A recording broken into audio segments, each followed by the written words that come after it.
c'est que je dis la Renso n'est pas une nation. Allez prendre le statut de la Renso. Je comprends avec toi. Voyez ce qui est écrit dans cette statut. Il est écrit que c'est une association politique. N'est pas une association politique, mais qui n'a une association civile, mais qui fait de la politique.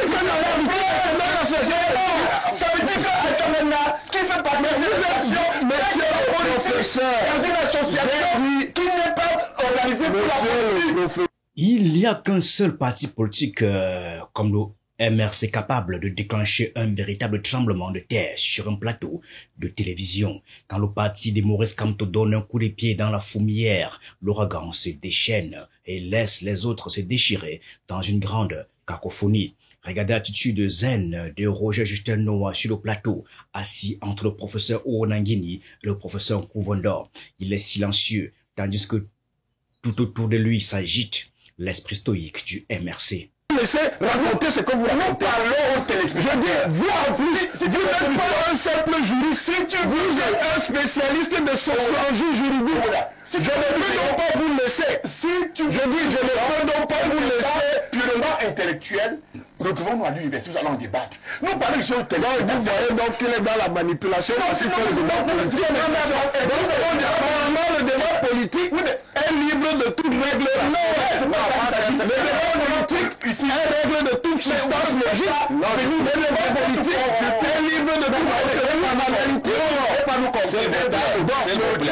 Je sais que vous êtes des professionnels de la manipulation et de la démagogie. Je ne vous laisserai pas faire.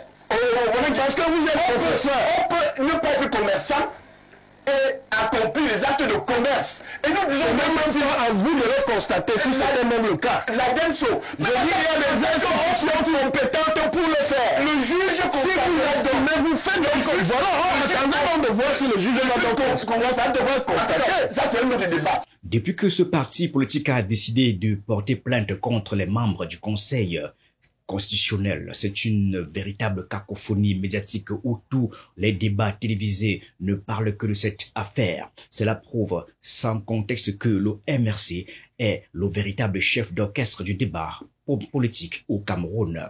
Certains vont même jusqu'à dire que le MRC est la boussole incontournable qui oriente la politique camerounaise dans cette tempête de controverses.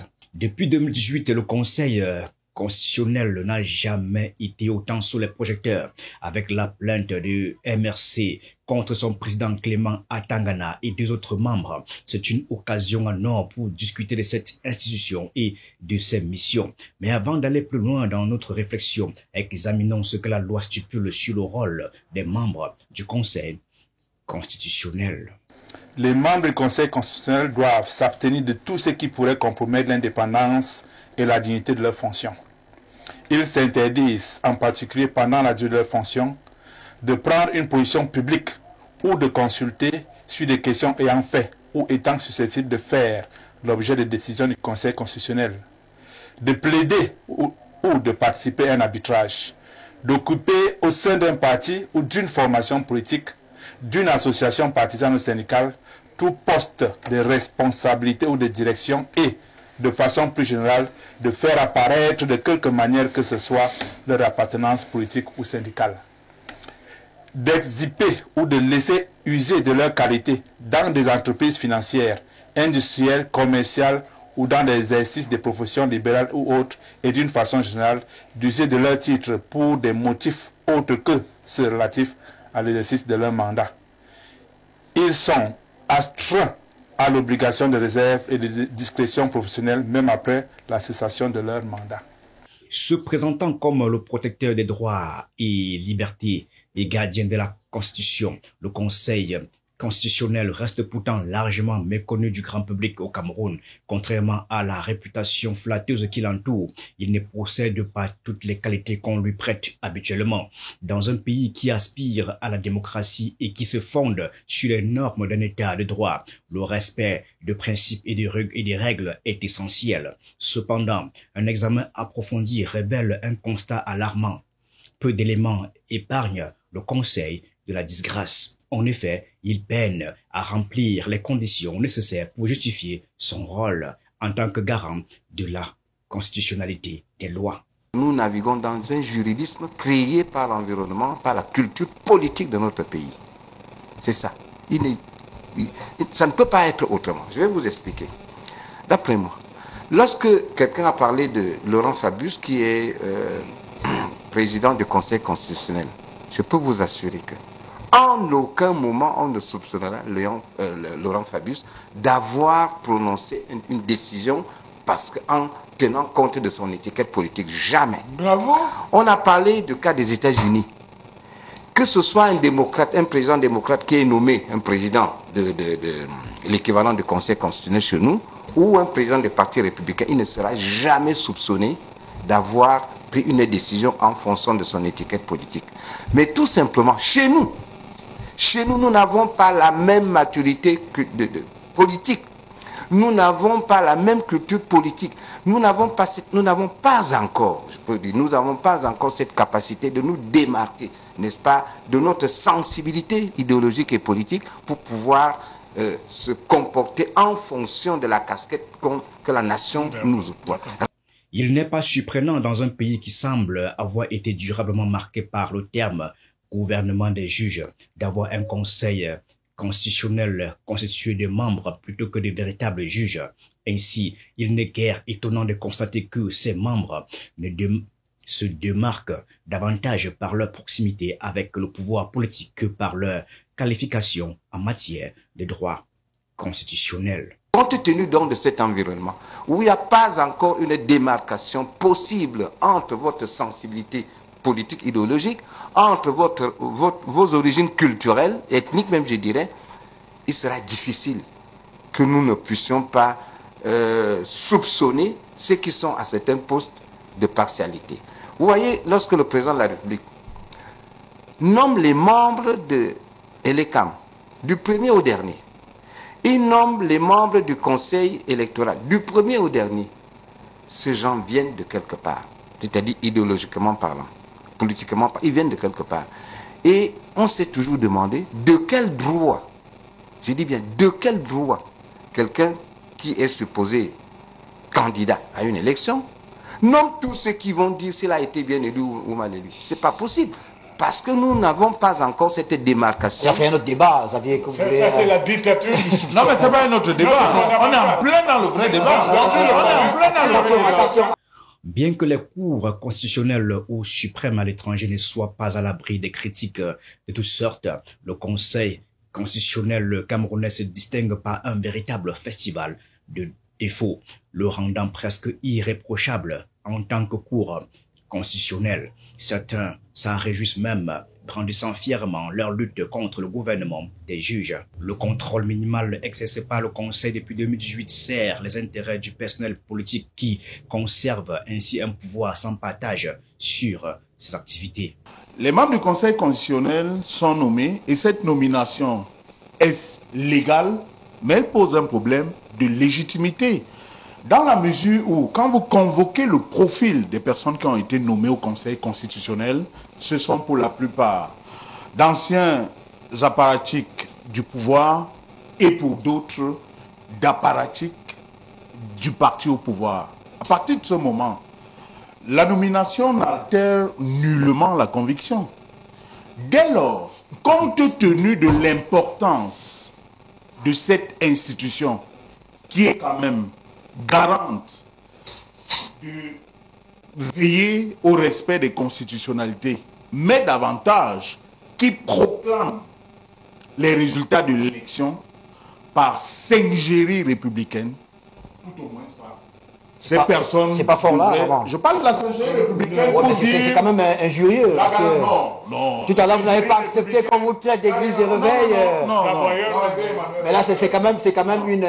Par élégance républicaine, ça vous suffit. Allez-y. Républicaine, la moindre des choses, c'est de montrer patte blanche. On peut également envisager la justice constitutionnelle à travers le prisme des intérêts du corps politique et social où la voix censée résonner dans le texte constitutionnel ne s'oppose pas à la parole politique, souvent capricieuse et éphémère. Pourtant, c'est là tout le paradoxe du constitutionnalisme, établir des frontières à l'exercice du pouvoir politique qui ne peut se permettre de balayer d'un revers de main les principes et règles soigneusement conçus pour régir son action en fonction de ce qui est jugé bon et essentiel pour préserver l'harmonie du corps politique et social. Dans cette perspective, juger de la constitutionnalité d'une loi n'est pas simplement un acte politique, c'est définir les limites précises de ce que le pouvoir politique peut ou ne peut pas faire, ce qui est d'une toute autre dimension. La justice constitutionnelle se positionne ainsi comme un rempart contre la parole politique, souvent capricieuse et fugace, en offrant une voie plus fondamentale et, en théorie, plus pérenne. C'est pourquoi cette justice se distingue clairement du monde politique, tandis que la légitimité du politique découle principalement des urnes. Celle de la justice constitutionnelle puise nécessairement son autorité d'une source totalement différente. Pour illustrer cela, penchons-nous sur le cas emblématique de Clément Atangana, le président du CC. Il faut savoir que tout part d'un article publié dans le quotidien gouvernemental Cameroun Tribune, qui relate exactement ce qui s'est passé, je crois, le 27 octobre, lors d'une réunion d'une association des élus d'Union ESSO.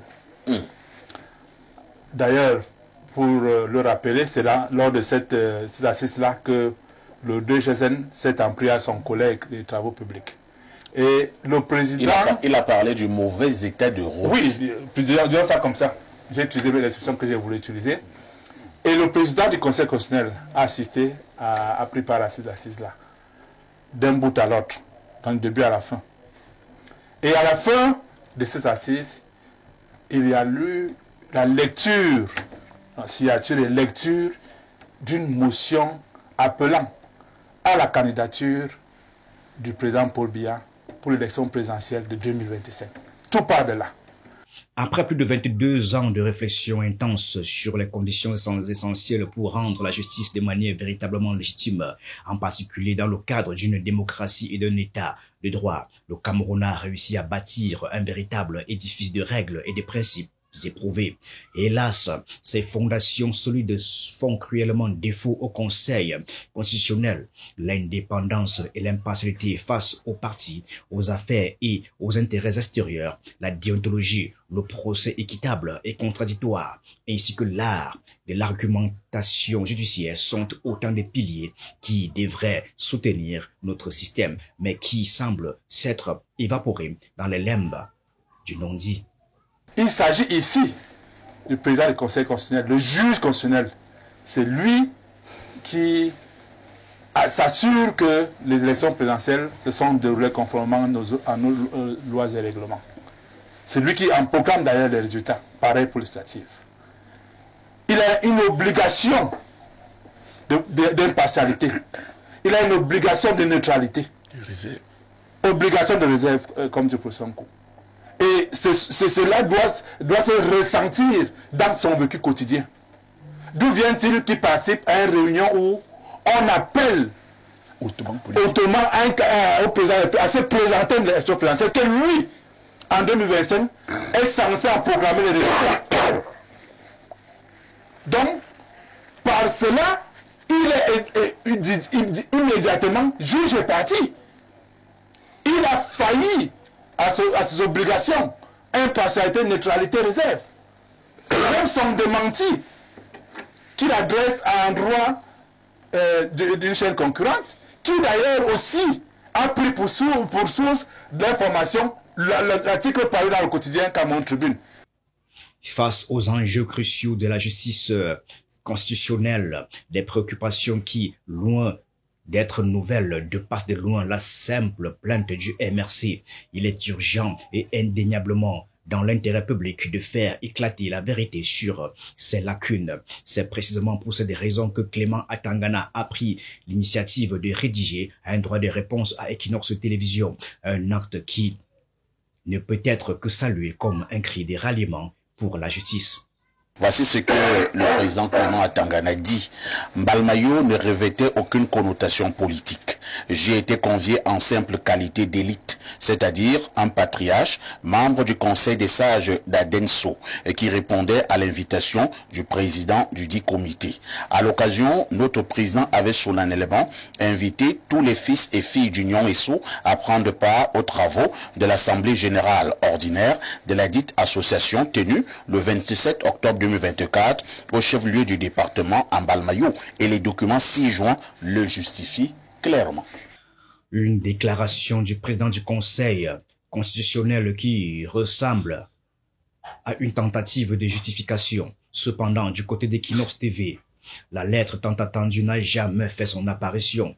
Elle a été pourtant abondamment relayée dans les réseaux sociaux. Duval Fangwa nous éclaire sur la situation. Si effectivement c'est lui le président du Conseil constitutionnel qui a fait ce droit de réponse, eh bien nous attendons le document en hard copy dans nos services et nous y ferons droit. Donc je voulais faire cette mise au point parce que cette information, il me semble, circule beaucoup sur les réseaux sociaux. Donc juste pour préciser que si nous recevons ce document, nous y ferons droit. Ce qui bloque avant tout, c'est la nature presque intrinsèque de la situation du Conseil constitutionnel qui se trouve là à la fois juge et partie. Cette problématique découle en grande partie de sa composition et des missions qui lui sont assignées. En tant que gardien de la loi, il se retrouve à évaluer un acte dont l'élaboration a été influencée par une association où se mêlent élites et autorités politiques, toutes mobilisées pour appuyer le président de la République, Paul Biya, dans sa politique impulsive. Clément Atangana qui lui est soumis à cette contrainte-là. Adenso, je suis d'Union ESSO en même temps, parce que pour y avoir passé 15 ans. Adenso est bien évidemment un organe qui a souvent appelé à voter pour Biya. Donc il faut le bien savoir pour votre culture. Adenso a souvent appelé à voter pour Biya. Donc Clément Atangana qui s'en va participer à la réunion d'Adenso dans ces conditions-là est bien informé qu'Adenso a une orientation politique. Et en le faisant, il a commis une faute. Il faut le lui dire comme ça pour qu'il n'aille plus à une prochaine réunion. Parce que maintenant, dans le RDPC, même pendant les deuils, vous êtes assis comme ça, vous entendez seulement motion de soutien, il faut voter pour Biya. Donc même à ce genre de deuil, si Clément Atangana sait que le deuil est favorable à une motion de soutien, il ne va pas. Clément Atangana doit maintenant vérifier. C'est son statut. Il doit maintenant faire dans la croyance. Le deuil, je vais là, il est fort possible qu'il y aura un des motions de soutien. Nous étions au deuil du professeur Joseph. Là-bas, on ne nous a pas dit de voter le RDPC. Mais si Clément va nous le dire aussi, hein. Clément ne savait pas ce qui pourrait arriver. Donc, Clément Atangana est allé à une réunion qui a à une association qui se donne des libertés politiciennes. Encore fini, hein. Voilà, fini. Voilà qui démontre sans l'ombre d'un doute que les membres du Conseil constitutionnel, en raison des pratiques des autorités de nomination, notamment le président de la République, et de l'absence de critères clairs établis par la Constitution et la loi organique, se retrouvent presque inextricablement liés aux autorités dont ils sont censés suivre les actes. En d'autres termes, ces juges, censés être les gardiens de la légalité, semblent davantage être des marionnettes dans un théâtre politique où les fils sont tirés par ceux-là même qui détiennent le pouvoir. Une situation qui frôle le surréaliste et soulève des sérieuses interrogations sur l'indépendance et l'impartialité du Conseil et laisse ici planer un doute lourd comme un nuage orageux sur l'intégrité même de notre démocratie. Comment pouvez-vous comprendre qu'un membre du Conseil constitutionnel, pour rassurer au moins l'opinion, à la fois nationale et internationale, que ce monsieur qui a assumé les fonctions de membre du bureau politique a déjà décidé de prendre les oripeaux de l'institution à laquelle il appartient, parce que les fonctions de membre du Conseil constitutionnel sont incompatibles avec toute autre fonction. C'est pour ça que ces membres sont logés à cette enseigne. Et j'ai entendu quelque chose tout à l'heure, et ça, je l'avoue, ça m'a beaucoup heurté, de Hervé Emmanuel Gomme. Il faut qu'on se comprenne. On désigne au Cameroun les antipatriotes, les fauteurs de troubles, les ennemis de la République. On les désigne généralement dans les formations politiques. Le PCN, le parti auquel j'appartiens, estime que l'alternance doit se faire uniquement dans les urnes. Mais pour qu'on en arrive là, il faut au moins qu'on ait au préalable aménagé le contexte et l'environnement. Parce que le procès qui est fait aujourd'hui aux membres du Conseil constitutionnel, qui est un procès qui a toutes ses raisons d'être, on peut le faire à des membres du Conseil électoral également, qui prennent part au quotidien à des activités d'une formation politique, mais mieux, pour un des cas qui est évoqué ici, vous savez parfaitement que je suis de la KDI, un de ceux qui est cité là est de la KDI, je peux vous garantir que aucune activité politique, aucune décision politique n'est faite au RDPC sans me référer à lui. Mais peut-être que le problème dépasse de loin la simple méconnaissance des règles fondamentales de la justice dans un pays qui rêve d'embrasser pleinement la démocratie. Il est impératif de soulever la question de l'insuffisance déontologique structurelle du Conseil, un sujet qui mérite une attention urgente et sérieuse. Les comportements des membres, souvent discutables et controversés, soulèvent des interrogations qui perdurent depuis des lustres, laissant planer un voile d'incertitude qui, sur l'intégrité même du système judiciaire au Cameroun. Dans le cas de M. Clément Atangana, il est assujetti à l'obligation de ne pas se retrouver dans des cercles de ce type-là.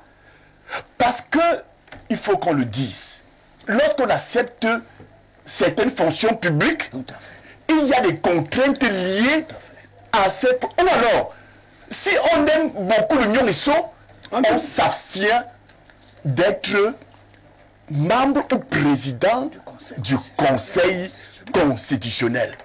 Il ne peut pas vouloir le beurre et l'argent du beurre et le sourire de la crémière. C'est cette gloutonnerie en termes de pouvoir qui amène les uns et les autres à se retrouver dans des méfaits, commettant ainsi une faute, et dans son cas, c'est la faute la plus grossière. Et je pense que si mon oncle Atangana d'Union ISO avait encore un petit brin de dignité, au lieu de faire un droit de réponse, il aurait plutôt adressé une correspondance au président de la République qu'il a nommé, en lui disant « Je suis passé à la trappe, j'ai été surpris, j'ai commis une faute impardonnable, déchargez-moi de mes fonctions. » Il va sans dire que la légèreté avec laquelle Clément Atangana a décidé de participer à cette réunion est pour le moins préoccupante, surtout lorsque l'on considère dans le débat que les membres du CC ont toujours affiché un soutien indéfectible à la candidature du président Paul Biya. Une telle attitude va à l'encontre du principe d'autonomie du Conseil, le plongeant dans un océan d'impartialité. La situation devient encore plus alarmante quand on prend en compte les influences souvent obscures qui ont pu ou peuvent encore se glisser dans les rouages du Conseil constitutionnel, transformant ainsi cette institution en un véritable champ de bataille politique. Qui conseille même nos grands hommes, qui a rédigé ce droit de réponse, qui vient encore l'enfoncer. Quand j'étais à la réunion, après je suis parti. Au-delà même de ça,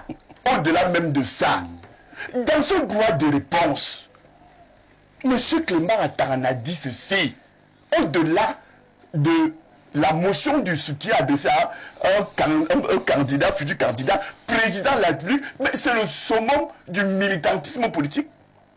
Clément Atangana nous annonce lui-même, en se dénonçant, son crime politique et institutionnel, qu'il est le porte-parole des populations de Ngomza. C'est une activité hautement politique. Comment ça? Oui, à moins que... Pourquoi? À moins que... Pourquoi ici, vous voulez les femmes, je vous pose une question. Laissez-moi faire mon travail. Laissez-moi vous dites que être porte-parole. Porte-parole, vous dites que c'est une fonction hautement politique. Et je vous demande donc, j'en viens droit. Pourquoi vous voulez m'étouffer? Ah, c'est mon rôle. Je ne vous étouffe pas. C'est pour que les téléspectateurs comprennent. Je vais tirer à boulet rouge à balles réelles. C'est sur votre oncle. Parce qu'il va demain étudier mes dossiers de candidature, la candidature d'Akere Mouna contre Paul Biya. Monsieur Atanga, j'ai envie de dire de la façon la plus violente, dégagez. Je vous rappelle que vous n'avez plus de place là. Vous n'avez plus de place là. Il dit donc ceci. Ce bombard n'a pas du moins, c'est pas lui qui a écrit, c'est quelqu'un maladroit qui l'a embarqué dans une histoire comme ça. Il dit qu'il est le porte-parole des populations d'Ongomza. Je dis que c'est une activité politique, monsieur Haïssi. La politique ne se limite pas aux activités politiciennes ou de candidature ou de ceci ou de cela. Les activités de mobilisation sont des activités. On revendique des droits auprès de qui? Je suis le porte-parole auprès de qui? Auprès des autorités politiques, entre autres, qui sont chargées de la gestion des affaires de la cité. C'est une activité hautement politique.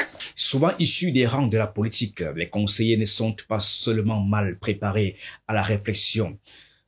Ils se retrouvent également abandonnés dans cette mission par une organisation du Conseil qui, à l'opposé de toutes les cours constitutionnelles au suprême à l'étranger, les laisse naviguer en plein mer sans la moindre bouée de sauvetage ni assistance particulière. C'est comme si l'on lançait des marins inexpérimentés dans une tempête sans boussole, les condamnant ainsi à errer dans un océan d'incertitude juridique. Quand je parlais de l'ECAM du Conseil électoral, je dirais exactement la même chose du Conseil constitutionnel. Même si les membres du Conseil constitutionnel, on a réparti les postes de sorte que l'Assemblée, n'est-ce pas, puisse nommer quelqu'un, le Sénat puisse nommer quelqu'un, le ministère de la Justice puisse nommer quelqu'un, on voit dans quel moule sortent ces gens-là. On retombe dans le même processus, c'est-à-dire le même contexte qui consiste à dire que notre culture politique, on a encore du chemin à faire.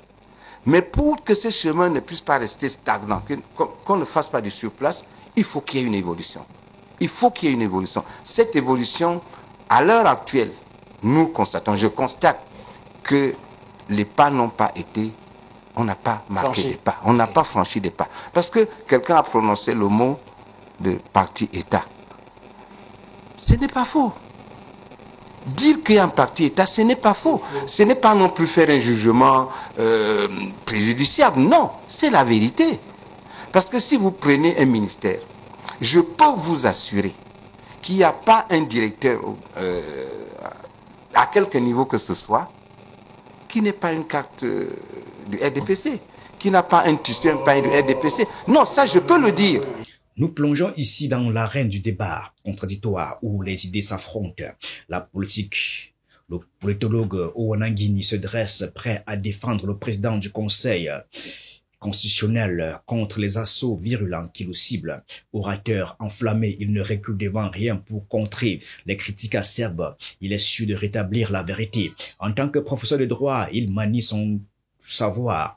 Armé de ses connaissances juridiques et de son expérience, il sait que chaque mot compte dans cette bataille pour l'intégrité et la justice, et il est déterminé à faire entendre sa voix, à éclairer les esprits et à défendre ceux-là même qui sont injustement attaqués, selon lui. Je vous dis et je vous répète que du point de vue de la configuration de notre droit, ça c'est le droit, l'adresse met fin. On parle ici d'abord de droit, monsieur Kouvondo, c'est pas à vous que je vais la prendre. La DEXO n'est pas une association politique. Ça, c'est deux. De deux, s'il arrive même qu'au cours d'une assise de cette association, monsieur Clément Atanga, pas le président du Conseil constitutionnel, mais le patriarche se trouve confronté donc, à la question de la politisation des débats, il ne serait en faute que s'il reste dans les échanges. Vous comprenez? Tout à fait. S'il reste dans les échanges, au moment où on dit il faut signer une motion de soutien en faveur de telle ou telle organisation politique ou de tel ou tel homme politique, là, il est en faute. Vous comprenez? Mais il faut donc faire la preuve que M. Clément Atanga est donc resté dans cette réunion de la DENSO au moment où on a parlé d'une motion de soutien en faveur du président Paul Biya. Il suffit de faire la preuve qu'il était déjà là. C'est à lui d'apporter la preuve qu'il n'était pas là. Mais il apportera donc la preuve. Il a dit dans son nom. Je dis, attendez, monsieur, ici. Quand il y a une motion de soutien, qu'est-ce qui est la preuve? Il y a un document qui est signé par ceux qui participent à ces assises. Il y a des participants qui ne mettent pas leur nom. Si un participant ne met pas son nom, ça veut dire qu'il n'a pas signé. Mais ça veut dire qu'il a assisté. Mais le problème, c'est que monsieur Niemek. Sauf que le professeur Koumbondo est là, il dévoile une information encore capitale qui pourrait bien bouleverser l'ordre établi. Il enfonce et laisse derrière lui une onde de choc qui fait trembler les certitudes de ses interlocuteurs. Son intervention ne se contente pas de frapper fort, elle est une révélation qui éclaire les zones d'ombre du débat. On l'écoute. Monsieur Clément Atanga. Son épouse est députée. Elle s'appelle Mokongo Hélène. Elle est députée en ce moment. C'est-à-dire que lors des dernières élections, où il a déclaré l'action du parti unitaire en Gaoundéré et dans la Montfougo irrecevable, sa femme était aussi candidate du RDPC. Il dort avec une femme qui est députée.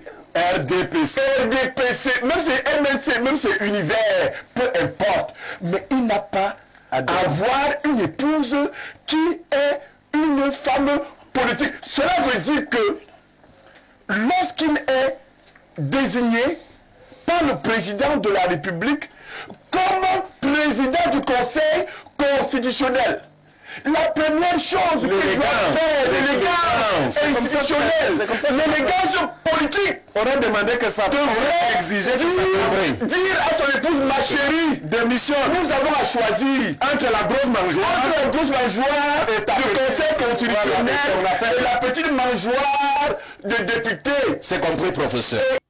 Il serait légitime de se demander si tous ces dysfonctionnements qui ont permis au Conseil de cultiver et de perpétuer des pratiques douteuses depuis sa création ne trouvent pas leurs racines dans sa jurisprudence. C'est ici peut-être que l'on peut dresser un certain nombre de constats éclatants. En effet, il semble que ce Conseil qui se présente comme le gardien vigilant des droits et libertés des membres du corps politique et social ne soit en réalité qu'un mirage illusoire. Plutôt que d'agir comme un véritable contre-pouvoir face aux dérives des majorités politiques successives, il se contente de servir de bouclier fragile contre les atteintes législatives, laissant ainsi les droits fondamentaux des citoyens en proie à l'arbitraire des décisions passées. La Bible dit à Clément Atanga, en tant que haute personnalité de la société, il ne fera pas de querelle, il ne poussera pas de cris et personne n'entendra sa voix dans les grandes rues. Il ne boira pas le roseau froissé et il n'éteindra pas la mèche de lin qui fume jusqu'à ce qu'il fasse sortir la justice avec succès. C'est très important. C'est pour moi une grosse douleur qu'on observe ce genre de dérapage. Mais un autre dérapage vient. C'est celui du professeur Maurice Kamto ou du MRC, qui ont le droit d'exprimer leur indignation par rapport à cet état de choses.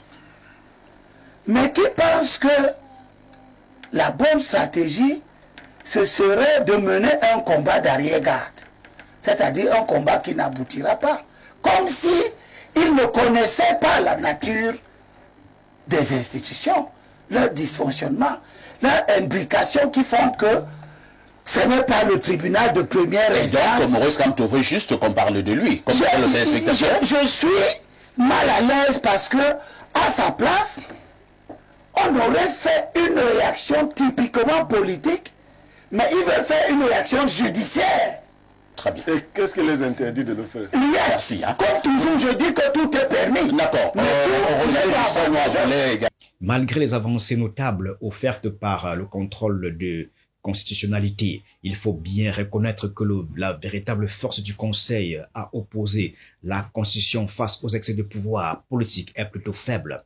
On a souvent tendance à se laisser piéger par l'illusion que les censures qu'il prononce constituent le cœur de sa jurisprudence, mais cela ne fait qu'offrir un autre reflet déformé et trompeur de sa véritable portée. Cette vision erronée témoigne d'une confiance aveugle placée en lui, comme si les décisions étaient des vérités révélées. Le MRC a décidé de déposer une plainte auprès du Conseil constitutionnel pour des fautes lourdes. Mais au fond, quelle est vraiment l'ambition qui se cache derrière cette démarche?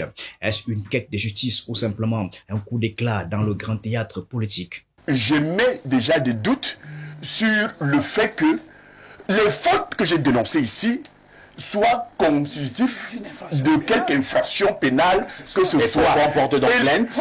Mais ça, c'est leur problème. Allez demander à celui qui a Parce que là, on a dans l'impression que nous portons plainte juste pour amuser la galerie. Mais j'ai envie de penser comme ça et question de se faire entendre. Parce que c'est aussi une stratégie politique de se faire entendre à tout moment, parce que lorsqu'on sent qu'on peut être oublié, à un moment donné, nous avons porté donc plainte pour rien. Parce que quand j'écoute le professeur Nkongondo, je suis donc inquiet. Pourquoi avons-nous porté plainte? Je vous ai dit dès le départ que le MRC a son propre agenda politique.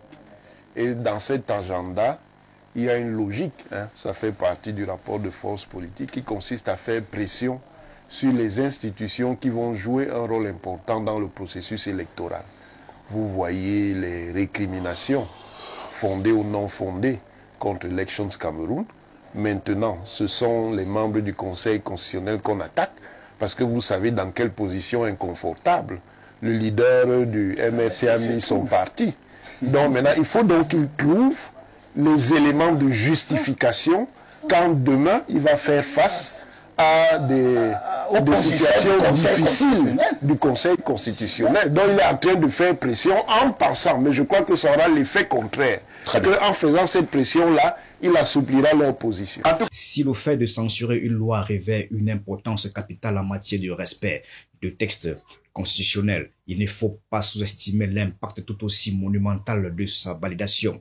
D'autant plus que force est de constater, le Conseil semble plus enclin à valider qu'à censurer. Il est donc primordial d'examiner ce qu'il laisse passer, car c'est là que se cache la clé pour saisir, même sans ces explications presque absentes, comment il envisage sa mission et la constitution qu'il est censé défendre.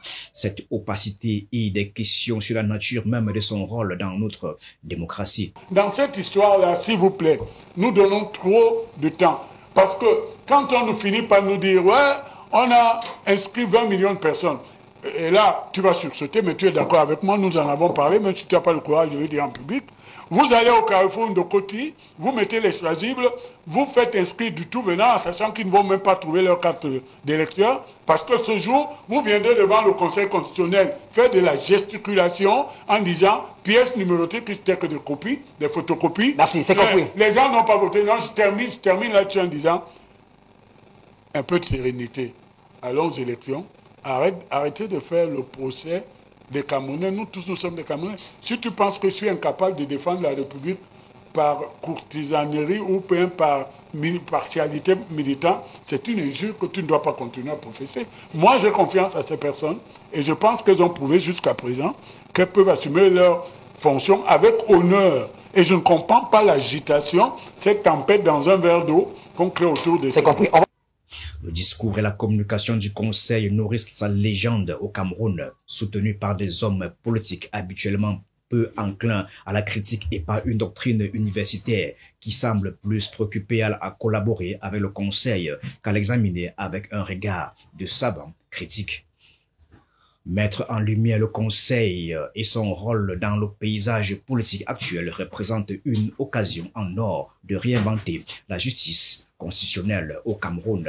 C'est le moment idéal pour secouer les fondations de notre système et redéfinir ce que signifie vraiment protéger nos droits fondamentaux. Dans tout ceci, à mon avis, il y a l'homme et il y a la fonction que l'homme occupe. Il ne faut pas confondre les deux. Le président du Conseil constitutionnel ainsi que quelques membres qui ont été attaqués, on peut dire ça, sont d'abord des hommes, avec tous les qualificatifs d'un homme. Ils peuvent appartenir à des associations, ils peuvent appartenir même à un parti politique, pourquoi pas? Pourquoi pas? C'est des hommes. Avant d'être ce qu'ils sont d'abord des hommes. Bon, puisqu'ils sont des hommes, ils sont aussi attaquables. Mais ici, nous sommes dans un domaine de justice. Et la justice a une hiérarchie.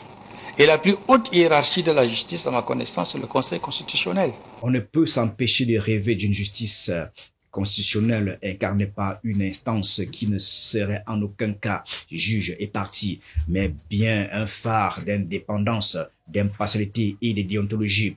Imaginez une entité totalement à l'abri des influences extérieures où chaque procès s'organiserait selon les principes du débat contradictoire, prenant ainsi en compte tous les intérêts en jeu. Les décisions rendues seraient le fruit d'un véritable échange d'idées, soutenu par des argumentations sérieuses et approfondies, non seulement pour censurer des textes législatifs, mais aussi pour en valider certains avec la même vigueur. Et ce n'est qu'un début. La liste des sujets à explorer pour réinventer la justice au Cameroun est infinie. Justice qui résonnerait avec le corps politique et social qui la façonne. Attaquer un membre du Conseil constitutionnel, qui va juger cette histoire-là? Est-ce que le président du Conseil constitutionnel va se juger lui-même en tant qu'accusé? Il me semble que selon la loi, dès que vous êtes accusé, vous devez d'abord... Vous devez, vous ne devez pas vous-même. Non, Ernest, attention. Vous ne devez pas vous-même. Ernest. Non, il n'est pas modérateur. Parce que selon quand on a lu le communiqué de Maître Méli, il est clair, selon la loi, qu'ils doivent d'abord se défaire de leur étoffe de membres du Conseil constitutionnel pour se mettre à la disposition de la justice. Ils ne peuvent pas se défaire eux-mêmes. Ils ne peuvent pas se défaire eux-mêmes. Tant qu'on ne leur a pas défait, ils ne peuvent pas se défaire eux-mêmes. Comment ça, comment? Si jamais le Conseil devait se risquer à censurer totalement la loi, il est essentiel de se rappeler que cela ne lui octroyerait en aucune façon un brevet de légitimité ou de reconnaissance sociale pour l'avenir. Mais après avoir dilapidé de ces dernières années en ne jouant pas pleinement son rôle de juge constitutionnel, il serait d'une imprudence monumentale de la part du MRC et de Maurice Kamto de lui accorder le moindre crédit pour le temps perdu.